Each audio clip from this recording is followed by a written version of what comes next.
नमस्ते दोस्तों, मेरा नाम है आरजे कार्तिक। माई एफएम से आपका स्वागत है कहानी अपने पन की में। आज मैं आपको कहानी सुना रहा हूं स्मृति की।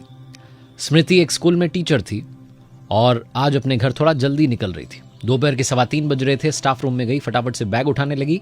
मिसेस कुलकर्णी ने तभी पूछ लिया कि आज जल्दी जा रही हो? स्मृति ने कहा, वो मेरी क्लास में अवनी है ना, उसको जॉन्डिस है। उसने कहा था कि मैम आते हुए नोट्स लेकर के आना, तो पहले उसके घर जाऊंगी फिर अपने घर जाऊंगी। मिसेस कुलकर्णी ने कहा ओके। स्मृति वहां से फटाफट निकल गई।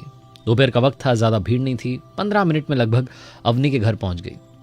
अवनी के घर जाकर के डोरबेल बजाई। स्मृति को लग रहा था कि शायद अवनी की मां दरवाजा खोलेंगी। स्मृति ने अवनी की मॉम को एक्सपेक्ट किया था, लेकिन जब दरवाजा खुला तो शायद अवनी के पिता थे। स्मृति ने फटाफट से अपना इंट्रोडक्शन दिया कि मैं अवनी की टीचर हूं। फिर जो व्यक्ति थे उन्होंने अपना परिचय दिया कि मैं अवनी का फादर हूं। अपना नाम राजीव बताया। राजीव जी ने स्मृति से कहा कि आप अंदर आइए ना मैम, प्लीज बैठिए ना, चाय पिलाते हैं। स्मृति जी जब अंदर पहुंची तो सोच रही थी कि शायद अवनी की मॉम मिलेंगी, लेकिन पूरे घर में कहीं अवनी की मां नहीं दिख रही थी। लेकिन घर बहुत साफ सुथरा एकदम सजा हुआ था। आखिरकार स्मृति ने पूछ लिया कि राजीव जी, अवनी की मॉम दिख नहीं रही है, आपकी वाइफ कहाँ है?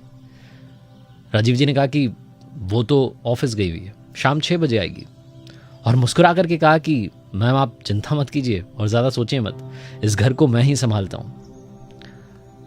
जब राजीव जी ने कहा तो स्मृति को लगा कि ये क्या, एक पुरुष पूरा घर संभाल रहा है।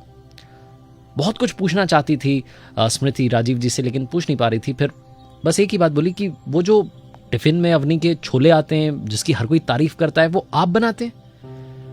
राजीव जी ने कहा हाँ, वो छोले मैं ही बनाता हूं और अब आपके लिए एक बहुत अच्छी सी चाय बना रहा हूं, आप बस बैठिए।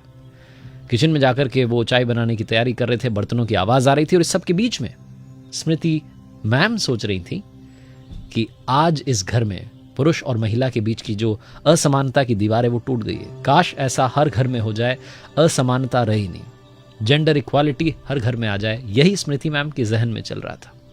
आप सुन रहे थे एक छोटी सी कहानी अपनेपन की। मेरा नाम है आरजे कार्तिक। सुनते रहिए माई एफएम। चलो आज कुछ अच्छा सुनते हैं।